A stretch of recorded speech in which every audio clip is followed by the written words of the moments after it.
Welcome back to the Taikin Ramen channel. Today we're attempting an aggressive fusion between buffalo wings and ramen to see if they'll go together. I actually got this idea during the April video when I tried to make that broth out of Anytizer's buffalo wings. And even though that broth was a total miss, it did make me think about whether or not buffalo wings and ramen could go together. So we're gonna try to do that today. The basic idea for the dish was a brothless ramen or a mazemen, where we weren't gonna have a soup, so I could really turn up the spice of just these saucy noodles without worrying about like the unpleasant experience of having hot soup that was too spicy to eat. And I went after buffalo sauce, which is named after an American city called Buffalo.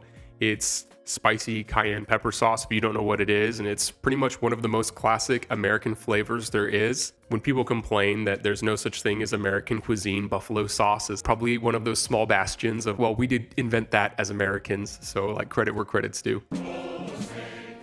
But overall, the goal was fusion, so we had to see if this American food would play nice with traditional Japanese food. Anyway, so I was going to attempt to make my own buffalo sauce that was both authentic to traditional American buffalo sauce with some fun ramen elements in it. So we can get started with that. The sauce was actually pretty simple to make. It was just a bunch of components in a blender, and the blender ended up both mixing and emulsifying it. I will throw all of the quantities of the components up on screen now, but overall it was pretty simple. It was a water and butter emulsion with cayenne pepper as the star of the show. A traditional buffalo sauce also has notes of vinegar, paprika, and some salt. From there, I tied in some classic ramen flavors like ginger, garlic, ryu Szechuan oil, usakuchi shoyu, and a little MSG for a tiny umami boost. Overall, this sauce came out like 5-alarm hot, really hot, hotter than I wanted it to. If you're sensitive to spice at all, I would dial back the cayenne pepper. I think that was the culprit. You could probably use half of what I used and still get a traditional buffalo sauce, just one that doesn't burn your face off. As a side note, if you have any friends who claim to really like spicy food and you're suspicious, just bring them over for this and you will very quickly find out who's lying. All in all, a fairly simple sauce to make though, and that is sauce complete. Now that the sauce was done, I needed a vessel to carry all that flavor, and that's where the noodles came in. I have this awesome 40% high hydration noodle that I used in my spicy seafood Mazemen video from last year. These noodles are really fun. They have dark rye, whole wheat flour, and tapioca flour adjuncts. And for salt, you use smoked sea salt that gives them a really fun flavor as well as color. But of course, this bowl was planned to be much spicier than the last time I used these noodles to make Mazemen. So I rolled the noodles out in this really thick 3mm by 3mm square cut, and I upped the portion to 200 grams so that there would be a lot of this basic noodle to balance out this nuclear level of heat that I was bringing to the table. And because they were 40% hydration, these would be pretty easy to make at home. If anybody's considering making any of these noodles, this is a really good beginner noodle. Overall, they came together really nicely. Totally a low drama noodle, and that's noodles complete. Now I was on to the main character of the dish, and that's the chicken wings themselves. I bought some chicken wingettes at the store, and then I lined them out on a wire baking rack.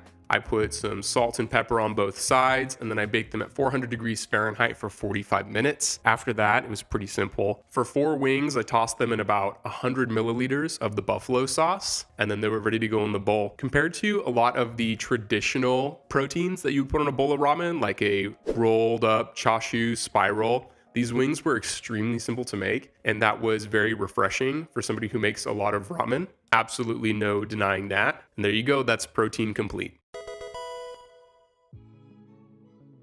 Next up was the egg. I did a pretty standard soft-boiled egg and marinated it for 2 days. After that, I made a little breading out of panko, garlic powder, and lemon pepper. And then the egg gets coated in beaten egg, and then you roll it around in your breading. I fried it in oil that was 350 degrees Fahrenheit, and it only took about 30 seconds to fry up. This is my second time deep frying an egg for a bowl. Overall, the result is just undeniable. It's really nice to have a little bit of crunch on a component that's otherwise really soft and jammy, and the fact that you just get to pile on another extra flavor, it's just really nice to be amping up your components like that, especially something that's already been successful. But there you go, Ajitama complete.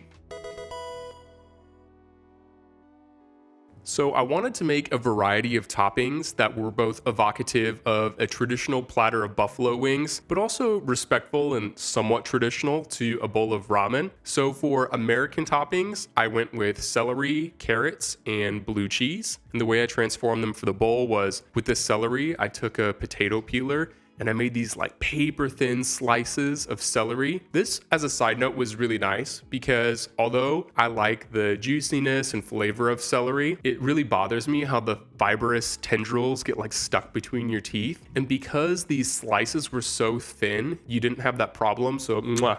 That was wonderful. At the store, I was able to find a little bag of some julienned carrots, which was really easy to throw in the bowl, if not a touch lazy. And then the last component that I was going to salvage from the old 420 bowl, I made that microwaved string cheese Naruto thing that was a mess, but I did want to give it a second chance. So I got a hunk of blue cheese, and then after slicing that thinly, I was able to cut out little rounds with my trusty biscuit cutter, and these were much better than the string cheese ones. They came together nicely and looked really nice in the bowl. As far as a more traditional ramen topping, something that you see quite a bit on like a tonkotsu is a kikurage, which is a wood ear mushroom. Although in a ramen bowl, sometimes you see it sliced thin. They're sometimes served just whole.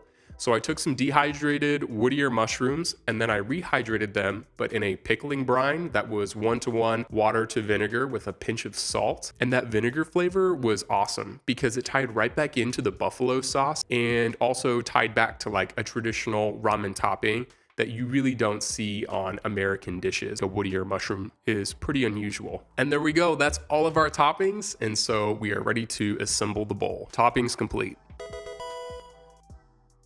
Putting the bowl together started with the noodles. Because the noodles were so thick, I had to boil them for 3.5 minutes. And then once they were boiled, I took 100 milliliters of sauce per 200 grams of noodles and then tossed them in the sauce to coat. And after that, the noodles had so much surface area that they were hanging onto the sauce and no extra sauce really needed to go in the bowl. So the noodles went direct in the bowl as the base. After that, I threw in 4 chicken wings, followed by the deep fried egg, followed by the wood ear mushrooms, and then the carrots, the celery, and the blue cheese garnishes. When I finally got to dig into this bowl, the standout components for sure were the deep fried egg, followed by the noodles, followed by the chicken wings, and that deep fried egg. I'm like, I really do think I'm onto something because the Dorito one was awesome and this one was awesome. There's just so much you can do with the breading and it really translates well to the palate. So I was pumped up about the egg. The dish itself was extremely spicy and I wanted it hot, but it did come out hotter than I wanted it to. Some surface level critiques: 200 grams of noodles. While I did it because there wasn't going to be a broth, I think it was too much as far as a quantity of noodles, especially for a dish that was designed to be 5-alarm hot. By the end of the bowl, I mean, I finished the bowl, but my mouth was absolutely on fire and it just wasn't pleasant. Oh, that's hot. Oh my God. Oh.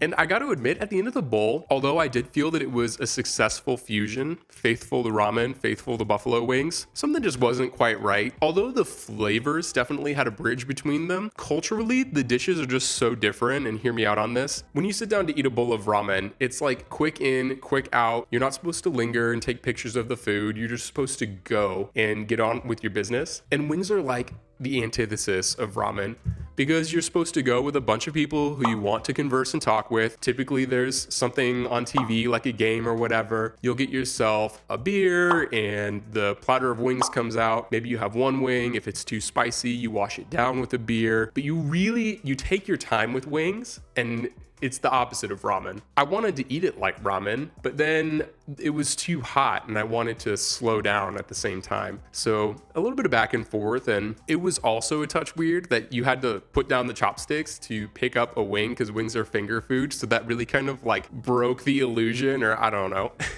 I'd say for sure it was fun to make. There were good learning points. The flavors did go well together. Maybe there's a future there. But for something this on the nose, like buffalo wings sitting in a bowl of Mazemen, I'd say I probably wouldn't do it again, but it was a good time. Hopefully you enjoyed learning about these two foods and seeing them play nice in a bowl together. Thanks for cooking with me. I can't wait for next month's recipe. Let me know in the comments if there's anything that you would like to see me make. And if you're not already subscribed, you would absolutely make my day if you went ahead and hit that button. Until next time.